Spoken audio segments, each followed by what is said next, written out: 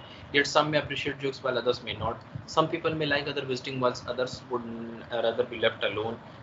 तो यहाँ कहने का बात ये हो रही है कि कुछ चीज़ें ऐसी होती हैं जिसपे सबके सब लोग एक साथ उनका इजमा होता है, सबके सब लोग अग्री कर जाते हैं कुछ कुछ चीज़ों को लेकर के। कुछ लोग होते हैं जिनको बहुत जोक करना पसंद है, कुछ लोग उनको खामोशी पसंद होती है, बट किसी को ऐसा अच्छा नहीं लगता कि कोई उसकी तरफ मुंह बना करके देखे, बट सबको पसंद है कि कोई उनकी तरफ स्माइल करके देखे। तो यहाँ पे उस चीज़ों के बारे में बात हो रही है।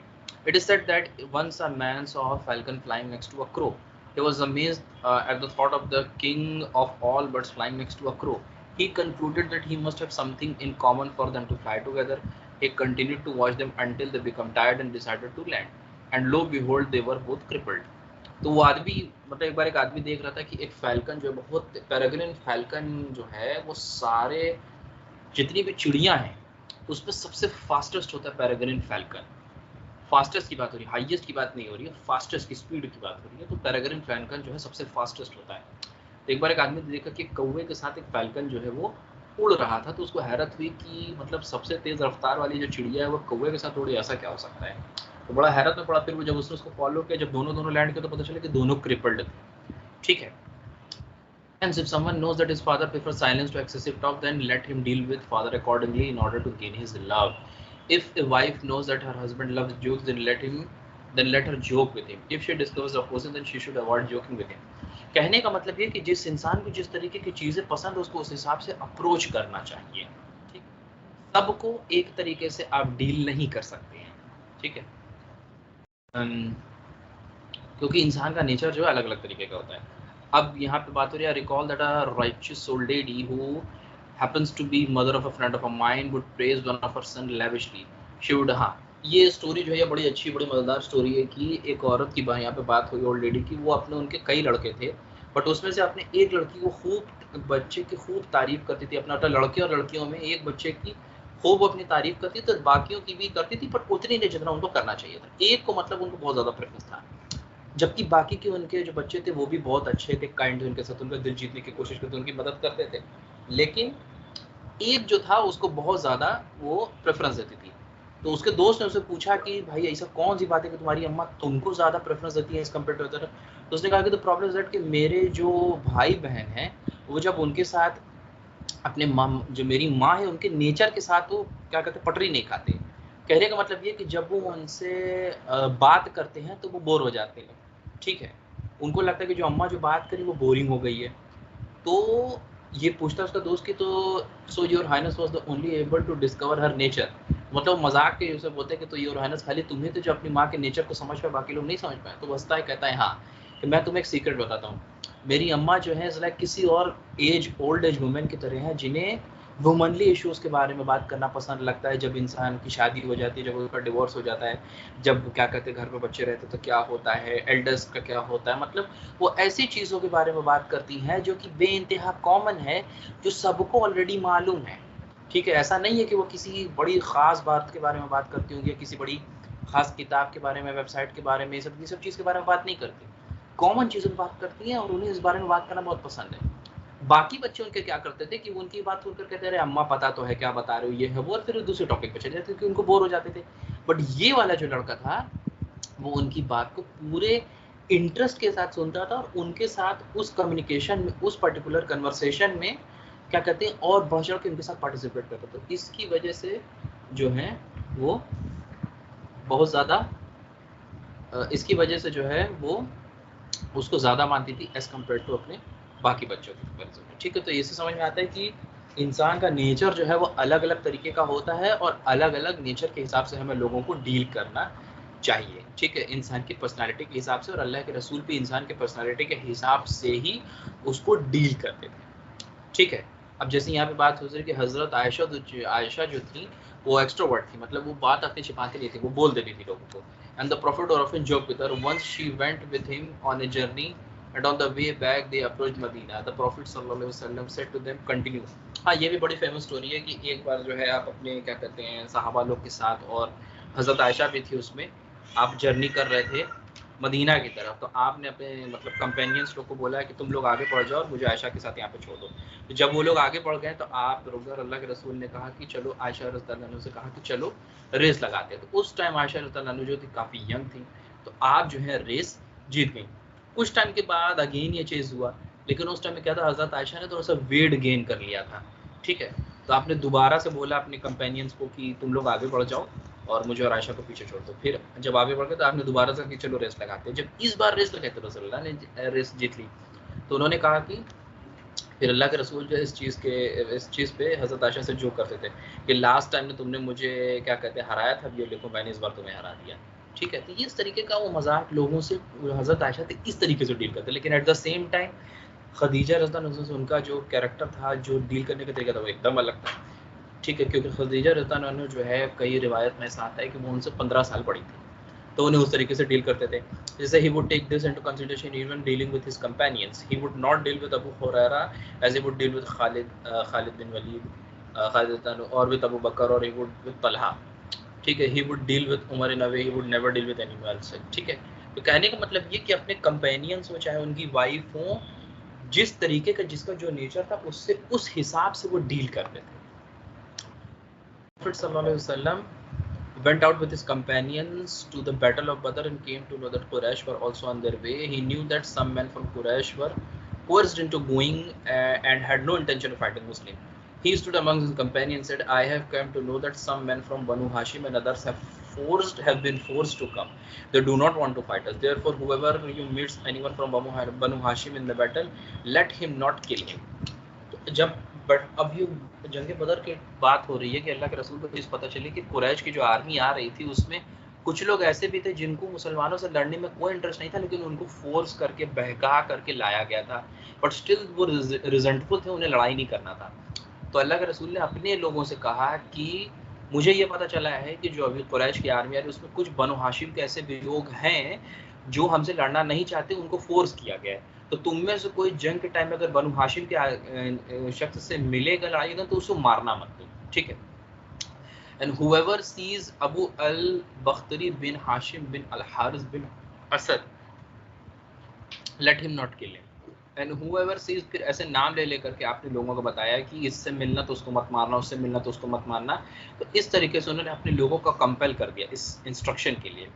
It is also said that कि al Abbas was a Muslim, but हाँ, जो अब्बास रतान होते हैं वो मुसलमान थे, लेकिन उन्होंने अपनी आइडेंटिटी को हाइड करके रखा हुआ था, क्योंकि वो कुरैश को इन्फिल्ट्रेट करते थे और जो भी वो प्लानिंग करते थे वो अल्लाह के रसूल को ला करके वो बता देते थे।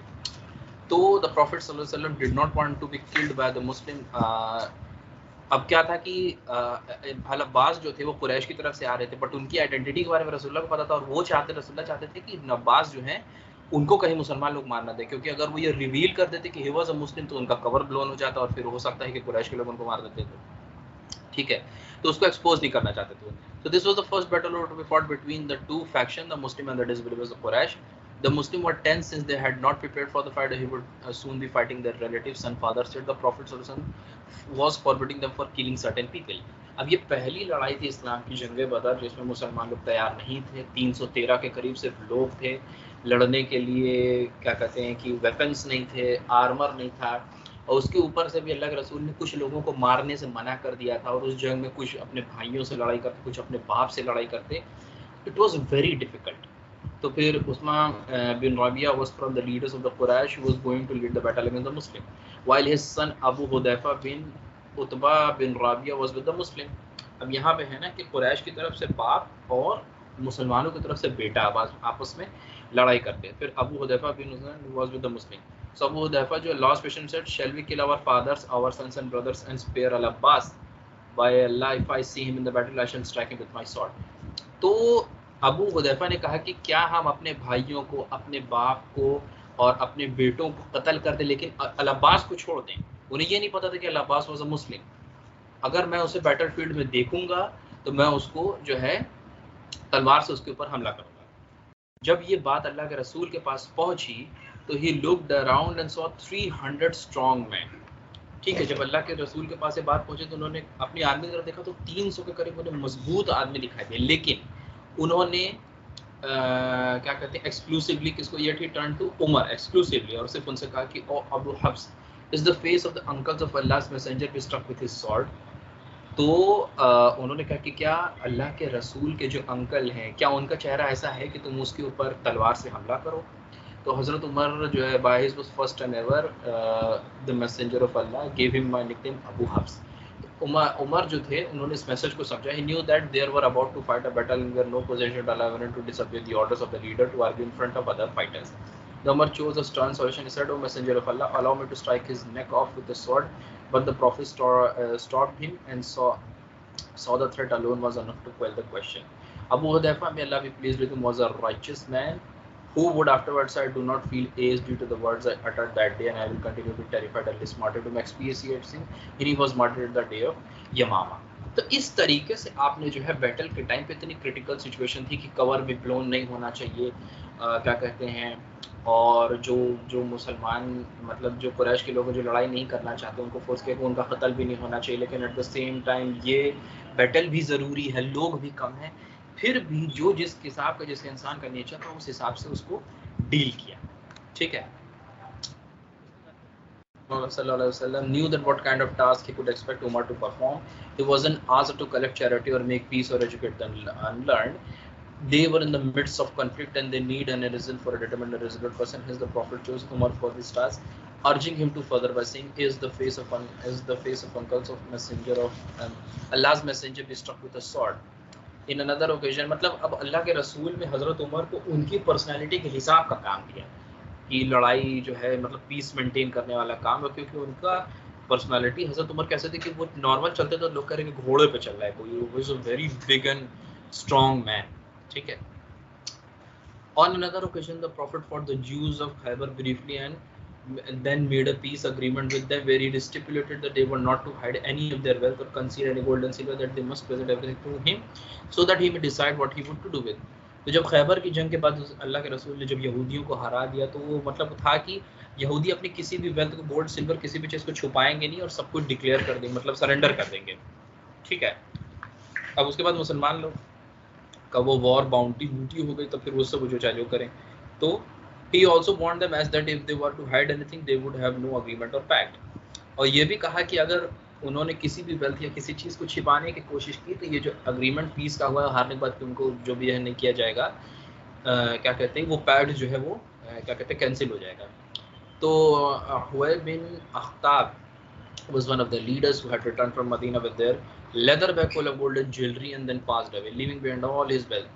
With the Jews concealed from the Messenger of Allah, the Prophet said to the uncle of Huwayb bin Aqab, "What happened to what Huwayb brought you from Banu Nadir?"